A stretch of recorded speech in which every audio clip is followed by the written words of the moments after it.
Hello and welcome to Lost Love Chronicles. Dear listeners, before we get started, drop a quick hi in the comments and let us know where you're tuning in from. Also, if you have any suggestions for us to make the channel better, please let us know. Now let's start with the story. Hello everyone. Eleanor's voice rang out sweet, but cold as ice cutting through the warm atmosphere of the party. Conversations halted. The room, aglow beneath the golden shimmer of string lights and flickering candles, felt suddenly colder. She stood up slowly, her gown brushing against the legs of her chair, and raised her glass. Her eyes sparkled not with joy or champagne, but with something resolute, something final. She scanned the room, and every head turned toward her, expecting a toast, maybe a heartfelt thank you. I already knew. The moment had been building for months, maybe years. Still, hearing it now, in this setting where red roses were arranged in a heart on white silk, where friends and family laughed moments ago hit harder than I expected. I have something to share, she said. A pause. Everyone waited, glasses half raised, smiles frozen. Her gaze swept over each bewildered face, but when it landed on me, she didn't blink. Her chin lifted. I want a divorce. I need a new life. A fresh start. Freedom. That word freedom landed like a blade across the table, and the room fell silent. The faint clinking of cutlery stopped mid-motion. Forks hovered. Conversations died mid-laugh. Every eye flicked to me, then back to her, waiting for a shout, for an outburst, for drama, for something. But I just stood there, still, calm. My fingers wrapped around the stem of my wine glass, and it trembled barely. Not from rage, not even pain, but because I realized, at last, that the moment had come. The moment I'd been bracing for. From the corner of my eye, I saw Eric, my brother, younger by 7 years, and always looking up to me, or so I thought. His hand gripped his glass so hard I thought it might shatter. He couldn't meet my eyes.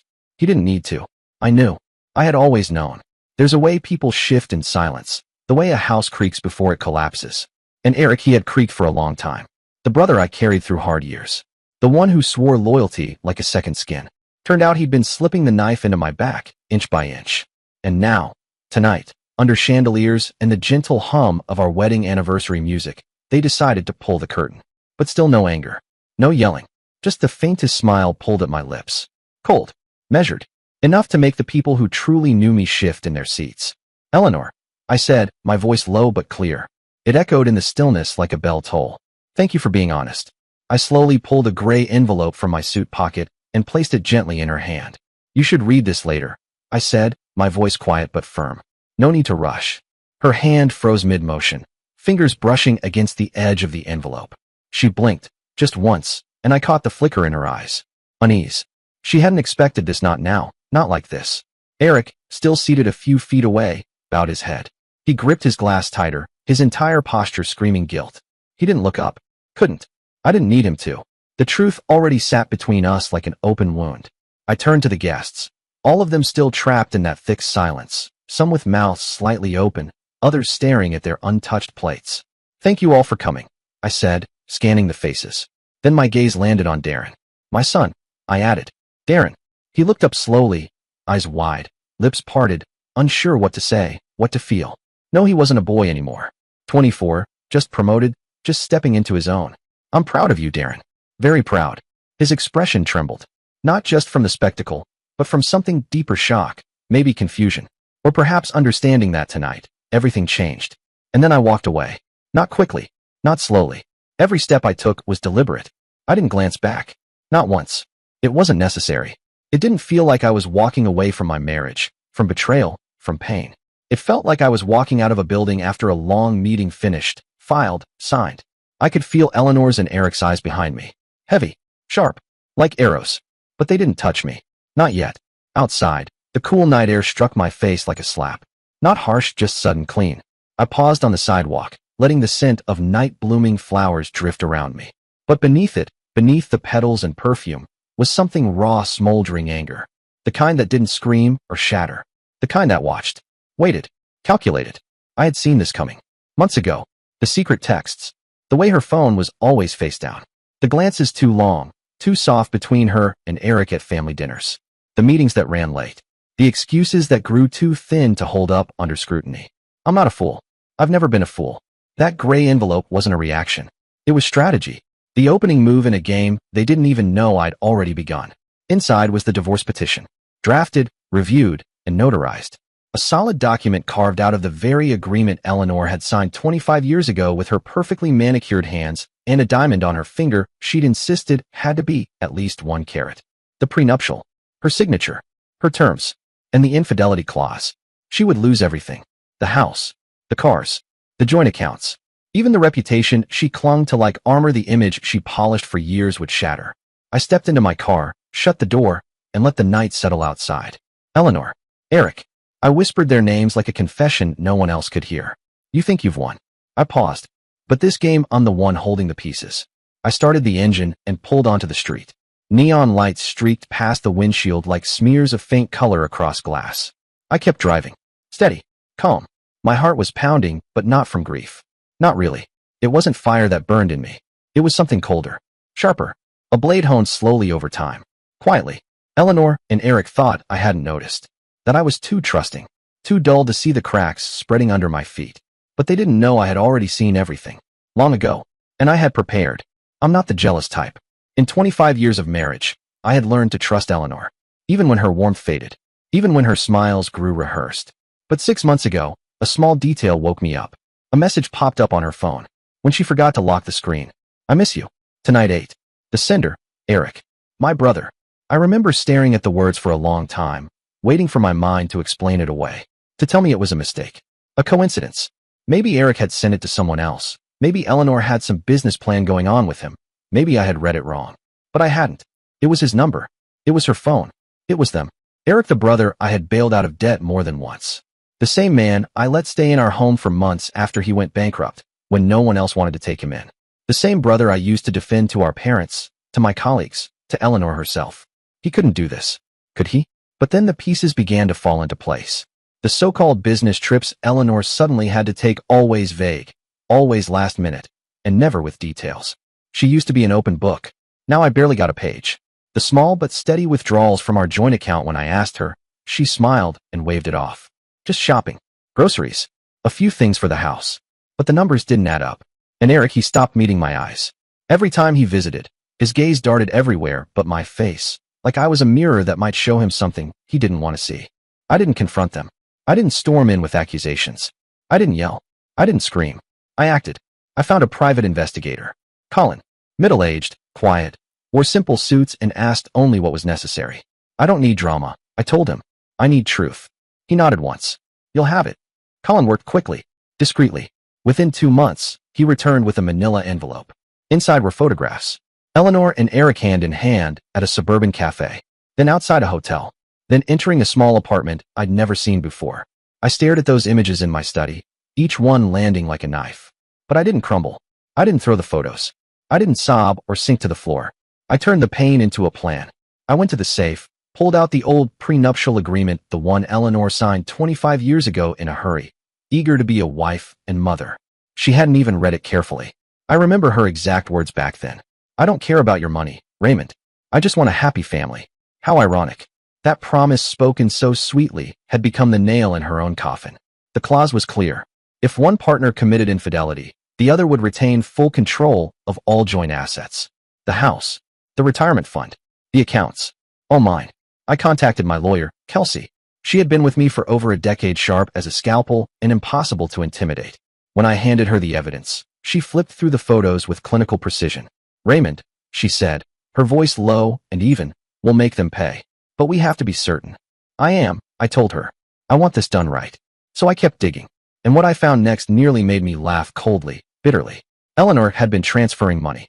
Small amounts, spaced over weeks, but they added up nearly $50,000 funneled into a hidden account under a false business name.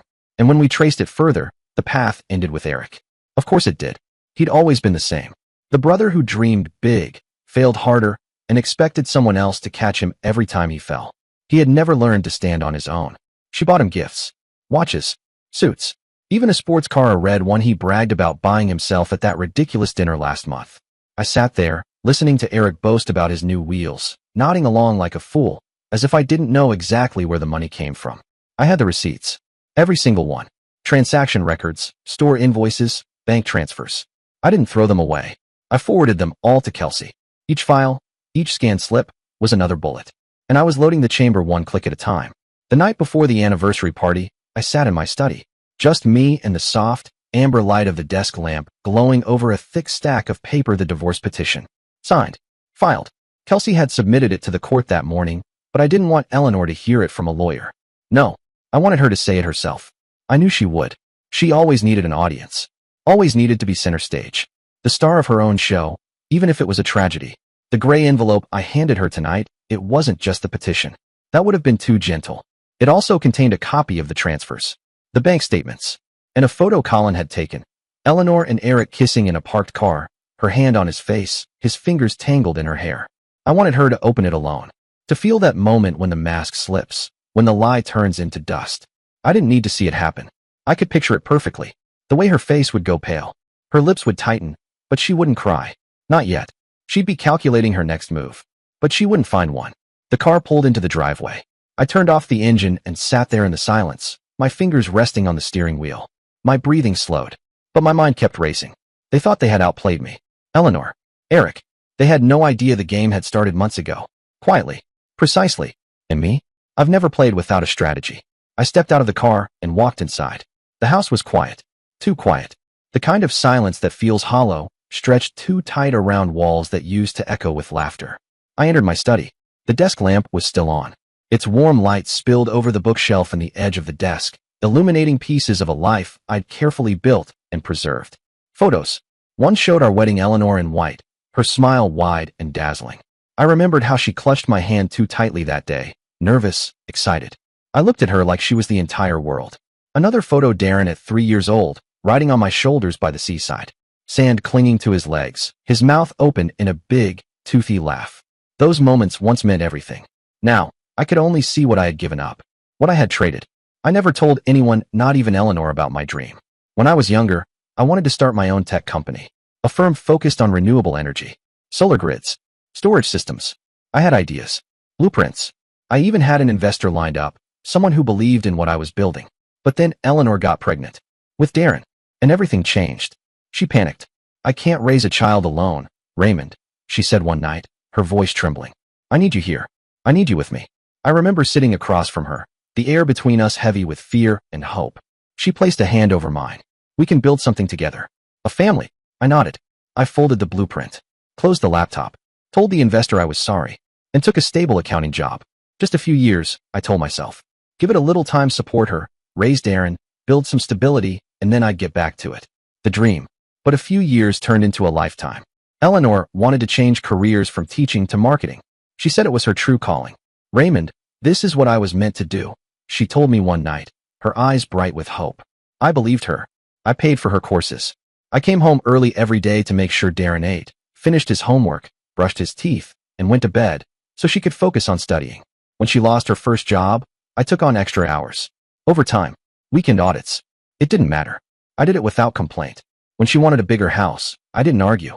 I signed the loan papers, knowing what that meant: more hours, more strain, more years watching my dream wither. But I didn't flinch. I loved her. I loved our son. I thought that was a man's duty. I handled everything. The accounts, the bills, the mortgage, Darren's college fund. Eleanor used to call me the family's rock. She never noticed that the rock was wearing down. Each year, I watched that dream, those blueprints, the tech startup, the future I once imagined, slip further into the background. Those blueprints now gathered dust in a garage cabinet no one opened. The investor I once spoke to? He's now worth tens of millions. Probably wouldn't even recognize my name. Still, I told myself, as long as the family's okay, I'm okay. But she didn't see. She didn't see the nights I stayed up late, reviewing expenses, moving money between accounts to make Darren's tuition deadlines. She didn't see me turn down a high-paying job in Singapore because she said, we need stability. Darren needs his father here. And she definitely didn't see the way I looked at Eric, my reckless, irresponsible brother, and asked myself why I always had to be the one to sacrifice. Why was it always me? Now, sitting in my study, I gripped an old family photo. My fingers tightened around the frame. The pain wasn't just the betrayal. It was the realization that I had poured everything, my dreams, my youth, my strength, into something that wasn't real. A marriage built on my effort, but not on shared sacrifice. Eleanor and Eric thought they had taken everything from me. But they forgot one thing: a rock doesn't break easily. And when it rolls, it crushes everything in its path. I stood and walked back into the living room. The clock read midnight. The silence stretched. But I didn't feel tired. I poured a glass of whiskey, letting it burn its way down my throat. Bitter. Just the way I wanted it. The gray envelope. She must have read it by now. She would come. I knew it. She always came when cornered. She needed an audience. She needed a scene. The doorbell rang sharp, like a scream cutting through the night. I didn't rush. I opened the door with the same calm that had unnerved her earlier. Eleanor stood there. Her hair was disheveled, eyes red and swollen. The crumpled envelope was still in her hand. Her fingers clenched around it like she wanted to crush the truth inside. Eric lingered behind her, head bowed, but his fists were tight, shaking. Raymond, Eleanor snapped, stepping inside like she still owned the air in the room. What the hell is this? She shoved the envelope toward me, her voice shaking, trying to sound defiant. But I heard the crack in her tone, the panic just beneath the surface. You think you can ruin me? I didn't answer immediately. I looked at her, really looked at her. The woman I had once held up as everything. The woman I built a life around. The woman I abandoned my dream for. Then my eyes shifted to Eric, the brother I had once carried through every failure. The man I defended when the world dismissed him. Now just a coward. A shadow behind the woman he betrayed me with. I stood, slowly, letting the silence grow heavy enough to make them shift uncomfortably. You ruined yourself, I said. My voice low, precise, like the blade I'd been sharpening for months. You and Eric. Eleanor blinked. Her body leaned back slightly, involuntarily, as if my words had struck her. You knew? She asked, voice faltering now. I didn't bother answering. Instead, I walked to the drawer and pulled out the stack. Documents, receipts, photographs, printouts of messages. I laid them on the table, each one hitting the wood like a gavel. The hotel on Maple Road, I said, tapping the first.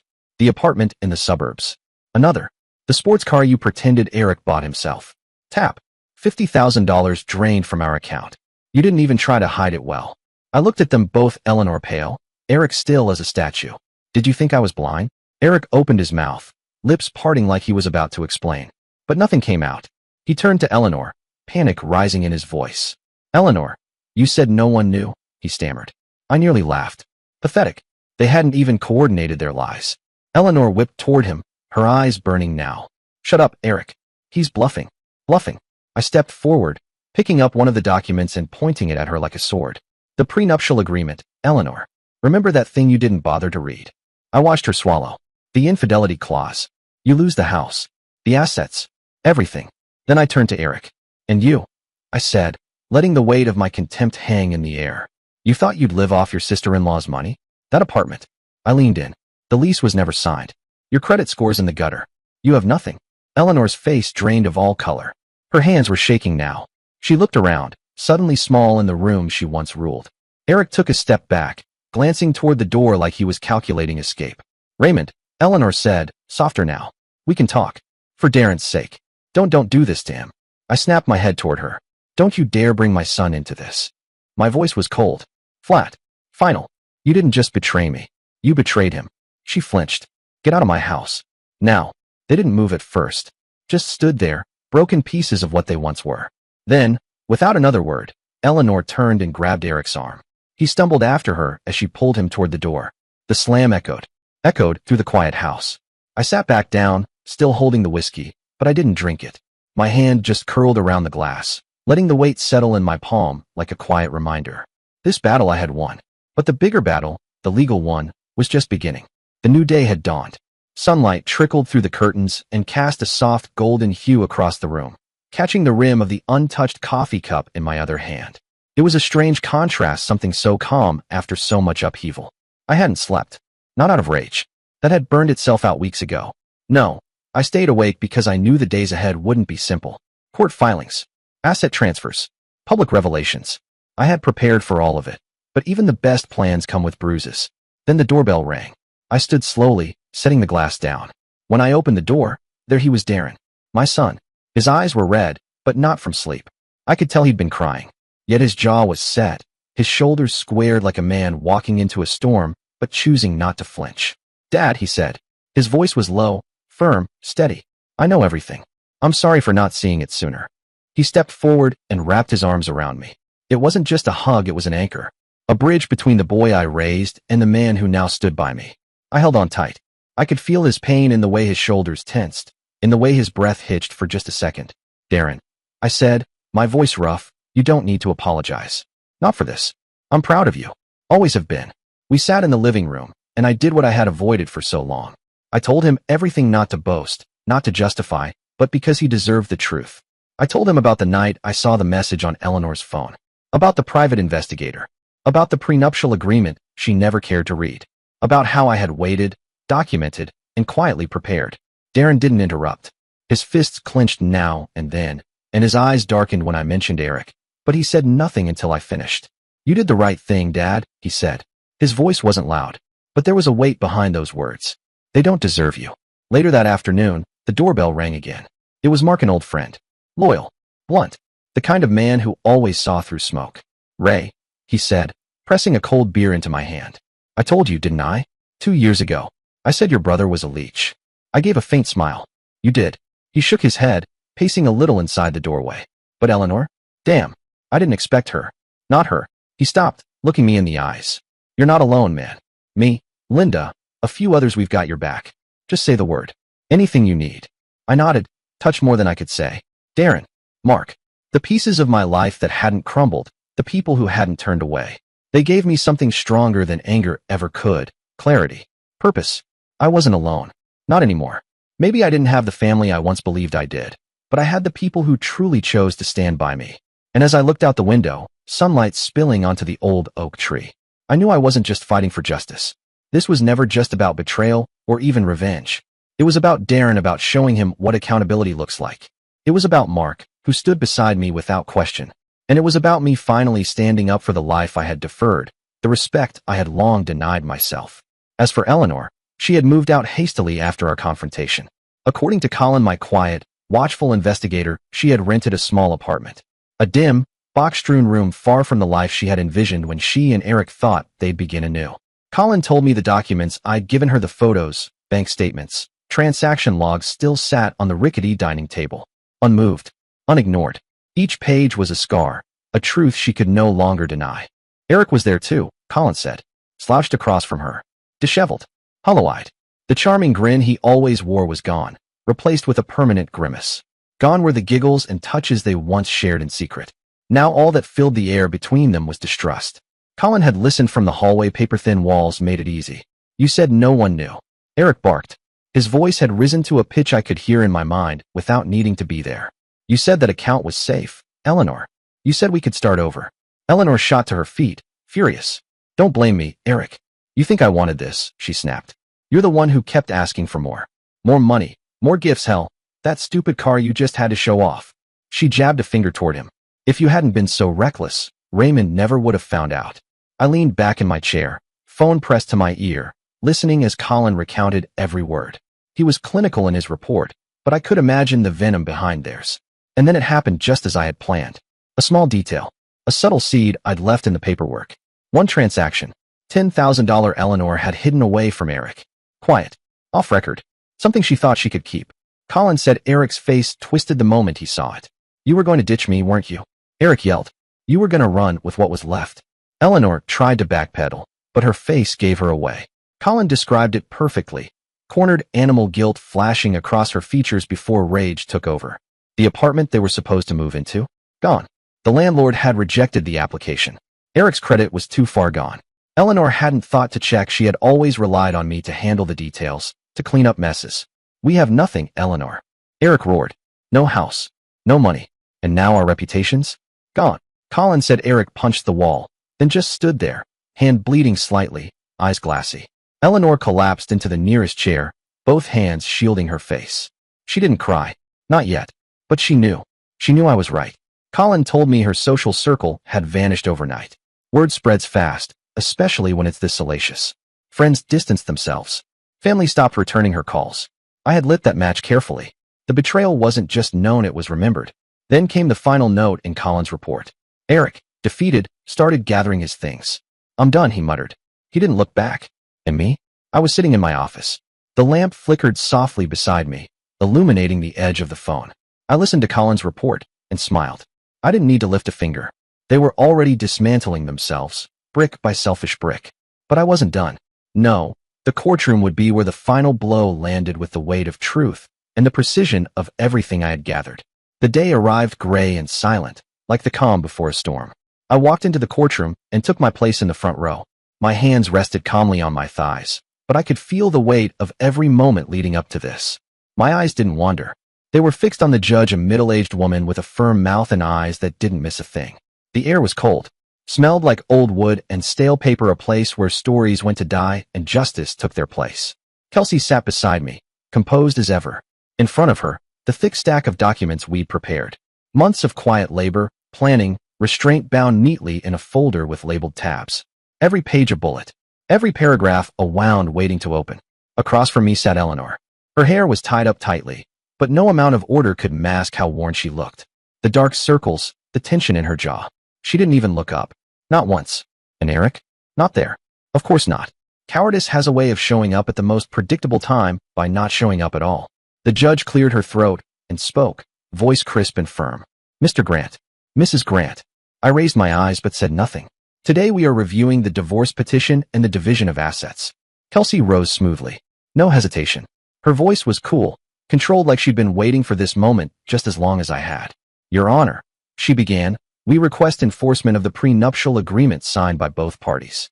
Specifically, the infidelity clause.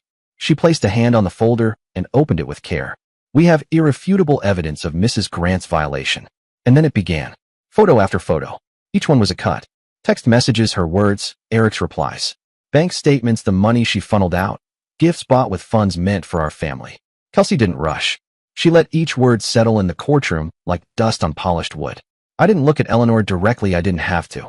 Out of the corner of my eye, I saw her shrinking. Her spine stiff, but her face strained. Her lawyer, some fresh-faced man who looked like he still lived with his parents, stammered through a rebuttal so weak it almost embarrassed me for him. Almost. But no one could argue with the contract.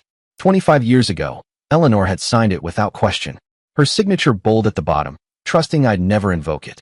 The judge turned to the last page, her fingers gliding over the clause that had changed everything. This agreement remains legally binding, she said, each syllable slicing through the silence. The infidelity clause is clear.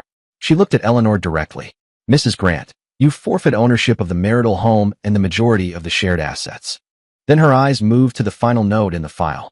The joint accounts, she said, will be frozen. You will have access only to your personal account. As the judge's final words echoed, I felt no elation. Her voice was ice. Precise. Measured. Devoid of sympathy.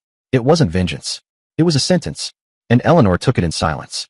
She sat there, her hands gripping the arms of her chair so tightly I half expected the wood to splinter. But she didn't speak. No pleading. No argument. Just blinking once, twice, like trying to process that it was real. I looked at her, but there was no joy in it.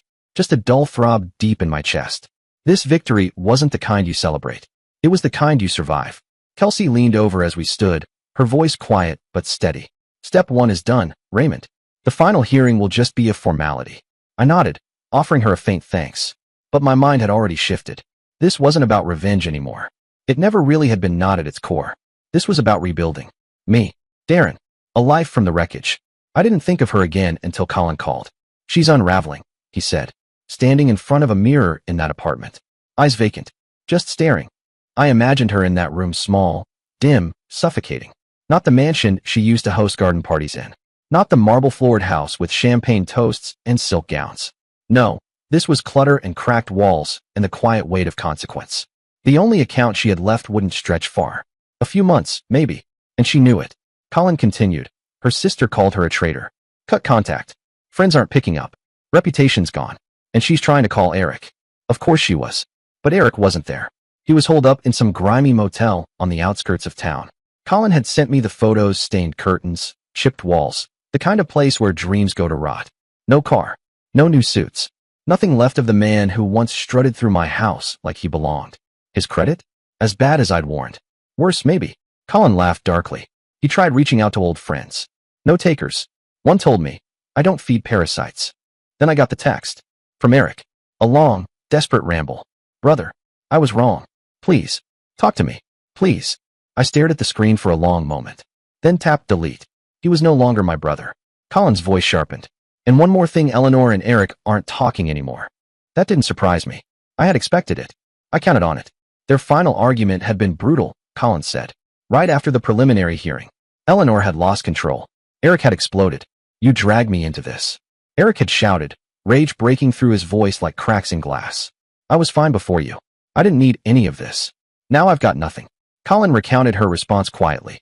She'd sobbed, and through tears and bitterness, said the words I had always known she would eventually speak. You were a mistake. They parted ways not with anger, but with that hollow silence, the kind that hangs between two people who've lost everything. I didn't need Colin to tell me how it ended. I could feel it. They had consumed each other. What remained wasn't rage. It was ruin. Meanwhile, I was in my office, sunlight pouring in from the tall window behind me, casting long shadows across the drafting table. The first blueprint for Grant Energy lay in front of me, something I hadn't looked at in years. I traced the lines with my finger like they were sacred. My son Darren called, his voice bright with energy. Dad, I just had a crazy idea. What if you pitched the panel concept to that startup near Ridgewood? The one I interned at last summer. I smiled. That's actually not a bad idea. I'm serious, he said. They're into green tech. They'd eat this up. And Mark had just texted dinner at ours tonight. Lena made her famous roast. Don't you dare bring work. I chuckled. I wasn't alone. Not anymore. They took 25 years from me, Eleanor and Eric. But they hadn't taken my future. I picked up a pen and leaned over the old blueprint.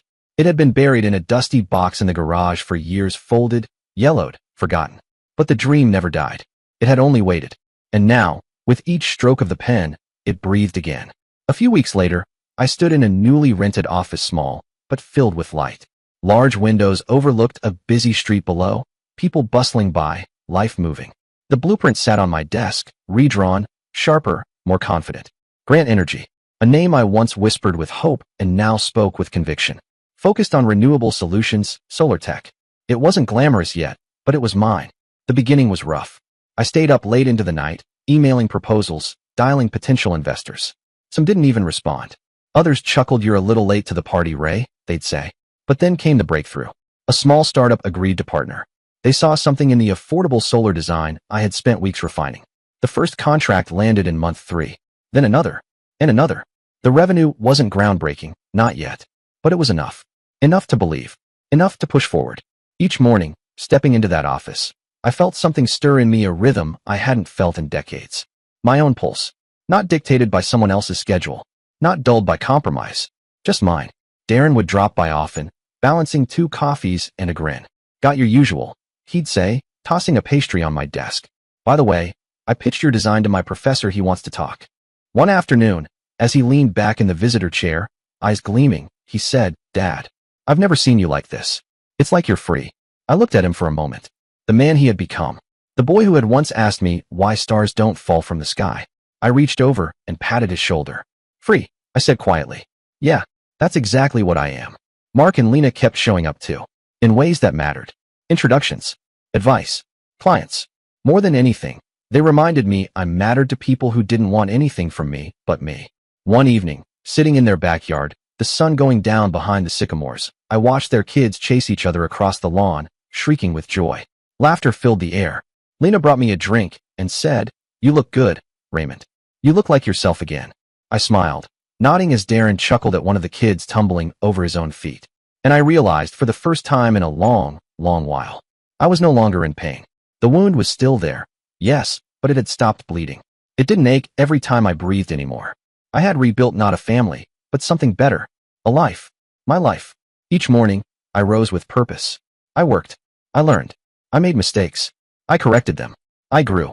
I brought on 2 young engineers, smart, curious, full of fire. They called me boss with respect in their voices, not obligation. That word used to feel heavy, like a title I wasn't sure I deserved. Now it felt right. I wasn't someone's rock anymore. I wasn't the fallback, the fixer. I was Raymond Grant, a man with a vision, turning his long-abandoned dream into something real. And on days when I sat in my office alone, blueprint spread before me, city humming outside the window, I'd pause, watch the sunlight spill over the skyline, and know deep in my bones, I had found myself again. Time passed, faster than I expected. Then the date arrived, the final court hearing. There was no dread this time, no tightness in my chest. The courtroom was quiet, almost sterile. No whispers, no tension, just a few people, the quiet rustle of papers, and the end of something long overdue. I sat beside Kelsey. She gave me a brief glance, a nod. The stack of documents before us had become just that, paper. Formalities. The fight was over. Eleanor sat across the room. She was thinner now, paler. Her eyes sunken, hair pulled back too tightly. She looked older than she had just weeks ago. But more than that, she looked resigned. She had come alone. No frantic young lawyer fumbling through objections. No bravado. No armor. Just silence. The judge, same as before, flipped through the file. Her voice was steady, controlled, final. Based on the prenuptial agreement and the evidence presented, Mr. Grant is awarded ownership of the marital home, the retirement account, and the majority of the shared assets. Mrs. Grant has no right to appeal. Each word landed like a gavel, striking the end of a chapter. A punctuation mark after 25 years. Eleanor didn't speak. Not right away. She just bowed her head. I saw her hands clenched tightly, but she kept them still. When it was over, she stood. I was gathering my things, ready to leave it all behind, when she slowly stepped toward me. "Raymond," she said. Her voice was hoarse, frayed at the edges. "I was wrong. I'm sorry for everything." She hesitated, eyes brimming. "For Darren, can we?" She trailed off, the rest swallowed by the room. There was a time years ago when her voice could melt me, when her presence carried weight I couldn't ignore. But now, I looked at her and saw only a stranger. A memory I had finally stopped grieving. "Eleanor," I said, quiet but firm, "Darren will be fine. But you and I? We're done." Her lips parted, maybe to say something else, but I turned away. I didn't need to hear more. There was nothing left to say. Kelsey placed a gentle hand on my shoulder as we stepped into the corridor. "You did great," she whispered. I nodded. Outside, the sunlight hit my face like a blessing. I squinted, breathed deep, and felt relief bloom in my chest, not because I had won, but because I had let go. Behind me, Eleanor exited the building slowly, a lone figure in the blinding light, carrying the baggage of a depleted bank account and a shattered reputation. As I got into my car, closing the door behind me, I glanced once toward the courthouse steps. Eleanor stood there for a moment longer before walking away. I didn't know where she was headed, and for the first time, I didn't care. I had Darren. I had Grace. I had energy. And I had a new life. As the engine hummed to life and I pulled away, I knew without question that the old chapter was closed. Not ended with bitterness, but sealed with resolve. The next one, I would write it myself. Every word mine. Every step, deliberate. 6 months later, I stood on a small stage, the polished wood warm beneath my shoes, a soft spotlight above casting a glow across the modest event hall. Before me sat a group of young entrepreneurs, their faces eager, some anxious, but all listening. Behind them, a large banner read, "Local Visionaries, Stories that Inspire." Grant Energy had just signed its first major contract with a national energy corporation, a milestone. I had been invited here to speak, not about market trends or profit margins, but about something deeper. In the front row sat Darren, arms crossed loosely, a quiet pride in his expression that steadied me more than the podium ever could. I adjusted the mic, took a breath, and began. 6 months ago, I walked out of a courtroom and into the unknown. I said, my voice low but steady. I once thought my life was over, that everything I had worked for was gone. I paused, let that truth hang in the air. But I learned something. No matter what you lose, your money, your title, your family, you can rebuild. Not the same life. A better one. Stronger. A quiet stillness swept the room. I scanned the faces, some nodding slowly, some just watching, wide-eyed. "Today, my company has 10 employees, I said. "We've moved into a larger office, and we're planning a small factory. And every solar panel we install, it's a piece of a dream I once locked away in a drawer. A dream I was told to forget." I caught Darren's eye again. He smiled, and I felt something sharp and soft rise in my chest. "I don't work to pay debts anymore, or to keep someone else happy. I work because I want to, because it matters. And that's freedom." The audience was silent, leaning in. "The money's come," I admitted. "But that's not what I value. What I treasure is this." I gestured to Darren. "When my son looked me in the eye and said, 'Dad, I'm proud of you.' That's worth more than any paycheck." There was a long beat, a few murmurs, then quiet applause. After the talk, a few people came up, shook my hand, asked questions. One man lingered a bit longer, middle-aged, eyes heavy with something I recognized instantly, pain that hadn't found its way out yet. He told me briefly about his family falling apart, about how hopeless he'd felt. Then he said, "Raymond, you made me believe I can start over." I looked at him, really looked at him, and saw myself months ago, standing at the edge of everything.